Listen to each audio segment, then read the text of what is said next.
you wanted the best, you've got the best podcast. The hottest podcast in the world. The Chris Voss Show, the preeminent podcast with guests so smart you may experience serious brain bleed. The CEOs, authors, thought leaders, visionaries, and motivators. Get ready. Strap yourself in. Keep your hands, arms, and legs inside the vehicle at all times, because you're about to go on a monster education roller coaster with your brain. Now, here's your host, Chris Voss. Hi, folks. It's Voss here from thechrisvossshow.com. There you go, ladies and gentlemen. Welcome to the big show. And the Iron Lady sings it, that makes it official. Welcome. As always, we have the most smartest people, the brilliant minds of the Chris Voss Show. The CEOs, the billionaires, the White House presidential advisors, the Pulitzer Prize winners, the astronauts, all the people who bring their brilliant minds and stories to life and help enlighten you, entertain you, and all that great stuff. We have an amazing author on the show with us today. We're going to be talking about her newest book that comes out April 16th, 2024. It's called The Band. It's a novel by Christine Ma-Kellams. She joins us on the show, and we'll be talking about all of the wonderful stuff that went into it. She is a Harvard-trained cultural psychologist, pushcart-nominated fiction writer, and first-generation American. Her work and writing have appeared in HuffPost, Chicago Tribune, Catapult Salon, the Wall Street Journal, The Rumpus, and much more. The Band is her first novel, and you can find her in person at one of the California's coastal cities or online. Welcome to the show, Christine. How are you? Pretty good. I'm super excited to be here. Super excited to have you as well. Congratulations on the new book. Give us your .com. Where do you want people to find you on the interwebs? So my website is just my name, so Christine Ma-Kellams, so Ma-Kellams.com. So I have all my socials linked there and like the stuff about the book, the bio, everything. There you go. So give us a 30,000 overview of your new book and what's inside. Yeah, so in a nutshell, my book is essentially about this K-pop boy bander who finds himself canceled after he releases this like viral song that drudges up old ethnic rivalries between East Asia's three superpowers like China, Korea, and Japan. Mm-hmm. So he ends up escaping to America to hide in the McMansion of a American therapist he meets at like the grocery store. And essentially it follows what all the sort of disruptions that happen afterwards as his band ends up like confronting the fandom in these like increasingly violent interactions that end up changing the music industry. Wow. This sounds like quite the adventure that it goes on and everything else. What rooted you in some of the plot to this? Where did you come up with it, or what was the influence for it? Yeah, so I originally started writing this book a couple of years ago, right around the same time that I discovered discovered is in quotes, right? Because obviously K-pop has been around forever. But I personally did not really know that much about K-pop until about 3 years ago, right? Around 2020. So when I discovered K-pop, thanks to BTS and like Saturday Night Live and the James Corden show, it really just opened up this whole new world. Like I'd always been a music fan, like growing up, like every other teeny boppy girl, like I followed all the like boy bands of the 90s and early aughts, but I didn't know what K-pop was like. And when I found out, I realized they're like an entirely different animal than even the like American fandoms and like American music acts. Mm-hmm. And a lot of like things that actually has happened in K-pop, not necessarily like direct events, but a lot of sort of the shenanigans have gone on in the world of K-pop, inspired different bits and pieces of the novel. There you go. And I guess you're a member of the BTS army as well. Yeah, I mean, at this rate, who isn't? But yeah, definitely. I love BTS. They're probably like gateway drug into the world of K-pop, and they're probably the one I follow the most. Wow, there you go. I'm a Metallica classic rock fan, so I haven't breached over that bridge to K-pop. So I'll take a gander on your recommendation. Yeah, do it. There you go. Maybe we can get Metallica to pair up with the BTS folks or one of the K-pop groups, and amazing. They do a lot of like collaborations. Yeah, they do. Heavy metal so far, but I feel like they could. You could. There's always collaboration, and crossover. I think is what they call it when they go from one genre to another. Beyonce just put out an album that covered like most of the charts. I don't think she made the K-pop charts, so that's a disappointment. But there's that. It sounds like quite the adventure and a multi-international adventure. So tell us a little bit about yourself. How did you grow up? When did you kind of first discover your panache for writing? So I grew up in China. I moved to America when I was like fairly young, when I was 5. And it took me a long time to learn English. I don't know if it's just a slow kid or whatever, but I don't think I really was fluent in English until maybe towards the very end of elementary school, like early middle school. But pretty much ever since I could put two sentences together in the English language, I've liked writing and I've wanted to write. And it wasn't until fairly recently that I started writing fiction. Like, you know, my training is in like social sciences and psychology. And so most of my writing was just in empirical journals and like academic stuff like that. It was way more boring. But when I started reading again as an adult, like for fun, that's when I started like remembering that I really like fiction probably more than I like anything else. And it really just one thing turned to another. And now I have a novel. There you go. Congratulations. Yeah, I pulled up your book list and I was like, wait, she's got a novel? Yeah. And I mean, you're a Harvard-trained cultural psychologist, and I think most of your writing that you've done in for a lot of these places was in the field of psychology, wasn't it? And now you're writing novels. You know, we have so many great novelists that have been on the show like yourself, and I've often wondered, should I give up nonfiction and writing about business, which is kind of boring? Yeah. I mean, I feel like you totally should, because I'm a big fan of nonfiction books too. Like I read nonfiction. I feel like you can learn a lot from nonfiction, but I also feel like the skill set you have for writing nonfiction probably translates. So, yeah, it probably does. Yeah, and like the expertise you have in like business and in your own background, like in negotiation and all that, like I feel would make for a really compelling thriller, and like you have inside knowledge that maybe a lot of writers don't necessarily have. I feel like it's a very compelling story. You want to know something funny? I just got a plot for a novel right in my head. No way. And it's really good. Yeah. So thank you. I may have to credit you in the book for this. I'll make some notes after the show. But yeah, it just pounded right into my head like a novel plot. I would tell it on air, but I'll tell you after. Okay. Yeah. I can't wait. After we go off air, I'll run it by you. But yeah, I think it might be one the genre I could write about. No. You helped cue it with your, the business you're in, and et cetera, et cetera. With the band, what made you fill out the characters in here? The protagonist, was it just characters from your creation, or do you have any influence of maybe some of the people you've seen in the business?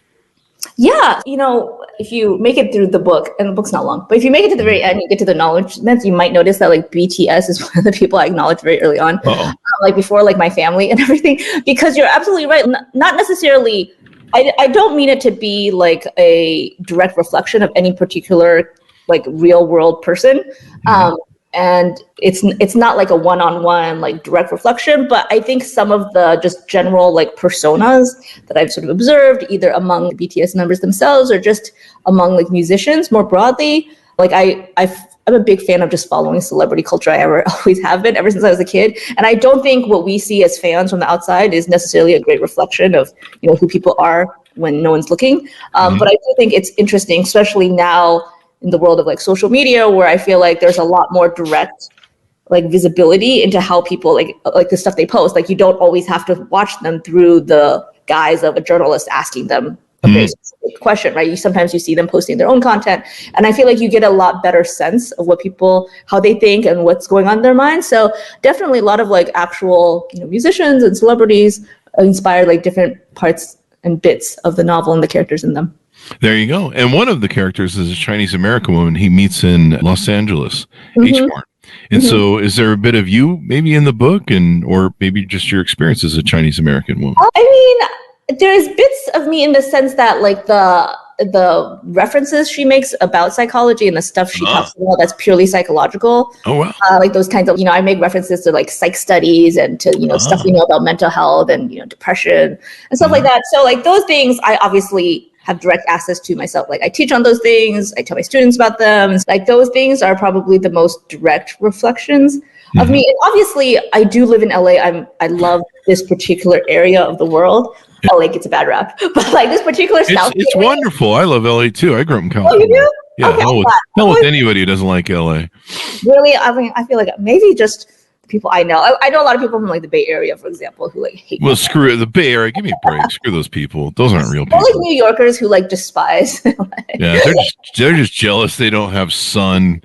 I don't know what, Well, 363 days of the year and warm weather and beautiful beaches. I mean, what kind of beaches are there in New York? Screw those people. That's true. You probably have to, I don't know, go to the Hamptons or something. Maybe. Yeah. But yeah, so like, the parts of like my hometown or like the area where I live now that, make cameos in the novel, those are obviously, firsthand experiences. And those things definitely, I think a lot of fiction, whether people admit it or not, is autofiction, right? Like you unless you are just the world's best researcher, which, a lot of artists are really good at research, I feel like a lot of people are drawing, not necessarily in exact events, but in terms of like locations or feelings or character profiles they're drawing from their own life. Well, the old saying is what? You write what you know, basically. Yeah. I don't know who said that. Maybe I just made it up. Maybe. No, but I'm pretty sure someone said that. You write what you know. A lot of novels we have on this show, they'll secretly admit to me in the green room. They'll be like, yeah, I set this in France so that we could have a budget to go to France and do research. So I'm helping you with your next book, we had to go to Germany and, see all the expensive places because research. I'm like, I see what's going on with them budgets there. It does Simon Schuster and stuff. So there you go. Now you mentioned the book is portrayed as a portrayal of mental health, public obsession, fandom, and cancel culture. And I imagine a lot of that's interwoven with your experiences as a psychologist and stuff. Do you ever do any self-reflection to go, maybe I'm a little too into K-pop? I mean, a little bit. Like one of the things that, that I think psychologists are becoming more aware of now that I don't think, because here's I don't mean to poo-poo on like psychology, but I want to admit that I feel like the social science is always a couple of years behind of what's actually happening. Like by the time like academics know about it, like it's been around for a long time, right? Like for a long time, psychologists were still primarily studying like Facebook and Twitter and not realizing that like the social media landscape has changed so fast so that if you're still studying Facebook and Twitter, I'm not saying that's not useful, but I'm saying that's just like a very tiny portion of what's really all the action happening. So absolutely, I think, one of the things that I do hear a lot of conversation about, not so much in psychology, but just in, public discussion is like how people's parasocial relationships, like relationships with people they don't actually know, can become like delusional. Delulu is like a very popular phrase thrown around in like social media. And I do think that's super interesting. And I would love to see more studies on it because I think you're absolutely right. It is something, I mean, fundamentally, it is delusional, right? Anything about a famous person you've never met. But I do think it's so pervasive now that we should probably pay more attention to it. And we have to ask, like, why? What is maybe the undercurrent behind this? Are there consequences to being like sometimes? Right? I mean, for years at events, we've had people run up to me at shows and be like, "The Chris Voss Show," and you're like, "Security." I mean, no they come up to you and they think that they know you because they've seen you on air. And I've experienced a little bit of that. But since you're a psychologist, someone in our Facebook groups has posted this. Do you have any idea whether this person is mentally stable or not? Rick Kraft. What the hell? I can't make sense of this comment, so I'm just going to leave it. Anyway, I had to give him a tease. So, yeah, I mean, there's, political, there's a lot of fandom. People worship, these individuals. Sometimes it gets dangerous or has been dangerous to some stars or movie or things. There's something that I think a little bit of healthy fandom is good. I tend to buy a lot of Metallica crap. And I'm a huge collector of my favorite band, Rush. So, have you met them in person ever? What? Have you met them? No, I've always wanted to, but I just the stars never aligned, I guess. But it would be fun. But I guess I'm a kind of a lazy fan. I haven't quite reached the psychotic level of fandom where I'm following them. I saw a video one day where they said they met some fans that say they go to every concert and follow them all around all the concerts. I don't know who's got that kind of money or time, but there you go. I probably would if I had the money. I probably would. I don't know. I'm a fan, but I kind of get it. But man, you see those BTS screaming fans, and they remind me of I grew up with the Beatles, and so you would see the girls screaming the Beatles audience, and they would just overwhelm whatever audience they were in. And of course, girls chasing down the street in the videos, just this, you're just like, holy crap. Yeah, I see I've heard a lot of comparisons to Beatlemania.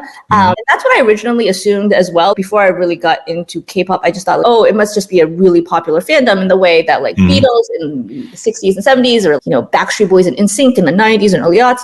But I think one thing, you mentioned like political fandoms too. I think one of the things that is distinctive about K-pop fandoms and like the armies and nowadays I've noticed it's not just K-pop. I think it might be expanding to like even like Swifties and other kinds of. I think like they're surprisingly organized and strategic. And they do band together to promote causes, right? Like, it's not just we love these particular people and we admire their music. It's that if we know that these particular people are also supporting causes, like the fandoms will get together and donate masses of money towards like their band's favorite causes. They'll come together, during the last presidential election, they messed with Trump's like campaign, right? By buying up and not showing up. So I feel like one of the things that may be unique about more modern day fandoms is that they're not just banding together over love of these particular people. They're banding together over like geopolitical or ideological causes. And that's super interesting to me. Like I could see it going so many different ways. Did you watch that during the Swifties and the NFL and the weird conspiracy things? That got crazy. I mean, I was really intrigued by all the like surrounding the Super Bowl and leading up to it. I was like, oh my God, I didn't realize that there could be this much extra on top of like it's a football game, and I mean, she's a very talented singer. But man, I tell you, there's a lot of people afraid of them Swifties. You'll see announcers and stuff talk very nicely about them, and like you don't go against the Swifties because they will come at you as an army. And they love their band. I mean, she is a great talented artist. I remember watching her when she first started out and just seeing her play solo with an acoustic guitar without, all this crap that people have nowadays with auto-tune and stuff. And I'm like, damn, she's okay. She's got talent. And I think in her early YouTube videos, she's definitely a power force. But yeah, seeing the the whole thing. Well, she could throw in a whole election in the U.S. and you look at. She can fill a stadium big. I mean, she can run for president. She can fill a stadium better than any presidential can. Exactly. So, just take over, and we'd probably all have to wear her glam outfits. That might be one of the executive orders. We don't have to wear tassels and pink, and I don't know. I'd probably go along with it for fun because I don't know.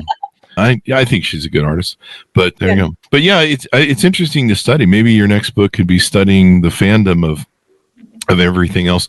Do you have anything else you're working on? Anything next in the queue yet? Or are you going to roll with this and see how it goes? I always have other stuff that I'm working on. Like before I even wrote this novel, I had a whole nother novel that I had written. And I'm like showing stuff to my editor and to my agent and seeing like what they think and what they like. So yeah, I write a lot of like short stories too, and those are mostly for lit magazines, but I do want to put them together in a collection.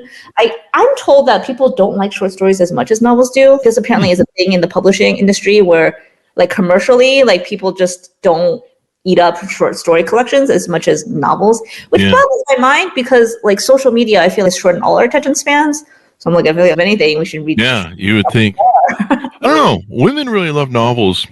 We have a lot of people on that write beach reads, and I guess, beach reads are huge, but they're still kind of thick enough that you can, give you something to do over a vacation when you're ignoring your husband and the kids and when they're drowning in the water.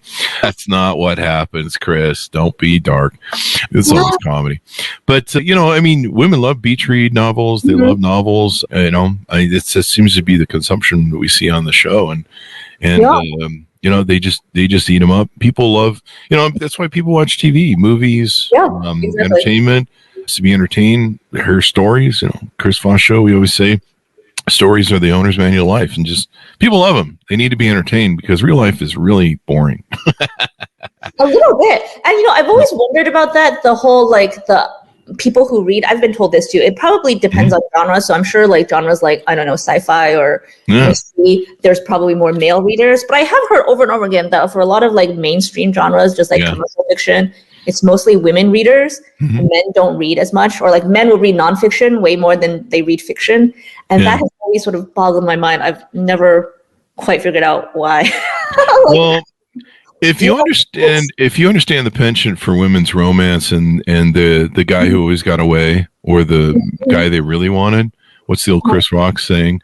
The reason your wife's always angry or your girlfriend's always angry at you is because the one she really wanted got away. And so if you understand what a lot of novels are, they're built on that premise of the guy who got away or the misconnection or the fantasy of what, what she was, an imprint of an alpha male or an alpha widow from when she was young. And so a lot of them go back, it's the same plots of the Lifetime movies, right? Okay. She goes back to the old small town she moved in out of after she went to New York and meets the high school guy who didn't give her the time of day back then, but she had a crush on, it's that sort of thing. Maybe it's just like specific storylines or kind of like romance or they're kind of, it's always she meets the old guy that, I don't know, should have worked out or didn't work out or she had a crush on or, and sometimes they get along, if you look at Lifetime, it's every show is the same plot really when it comes down. Really short. It's just in a different scenario. Interesting. Okay. And that's why women like it more than men, because we just don't do that romance thing. But women love it.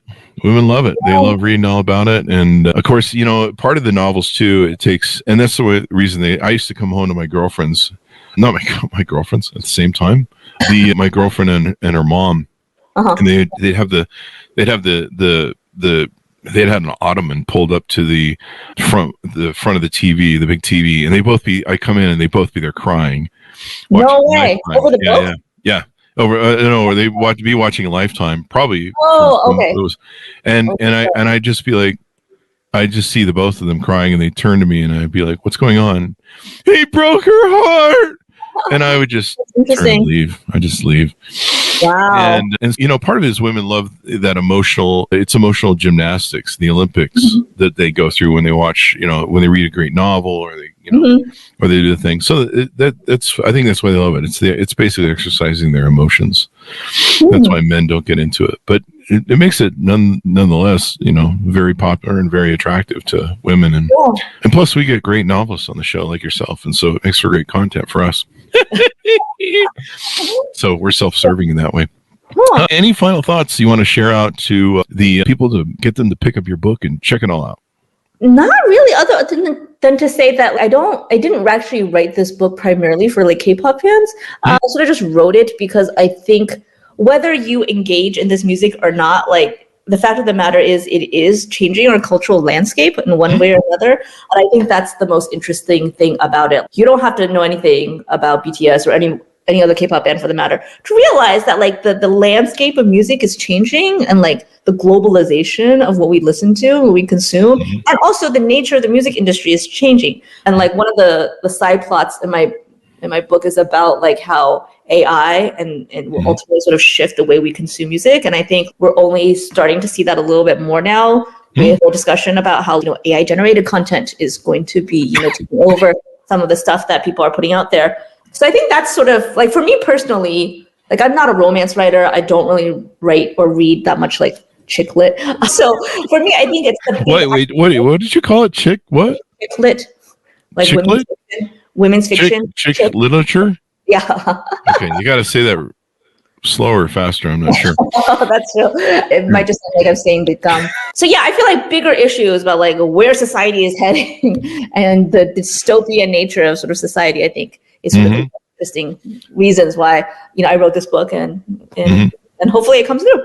There you go. Well, it was wonderful to have you on the show. Thank you very much for coming on. It's been fun and insightful. And then we covered some psychology lessons on novels and BTS fandom. So there you go. You got a psychology lesson, folks, and you got a great novel to order up. So thank you very much for coming on, Christine. Thank you. There you go. Thanks, Monis, for tuning in. Order up the book wherever fine books are sold. You can pre-order it today so you can be the first one on your blog to say you read it. The Band, a novel, comes out April 16th, 2024. Thanks, Monis, for tuning in. Go to goodreads.com/Chris Voss, linkedin.com/Chris Voss, youtube.com/Chris Voss, and all the places we are on the internet. Thanks for tuning in. Be good to each other. Stay safe, and we'll see you guys next time.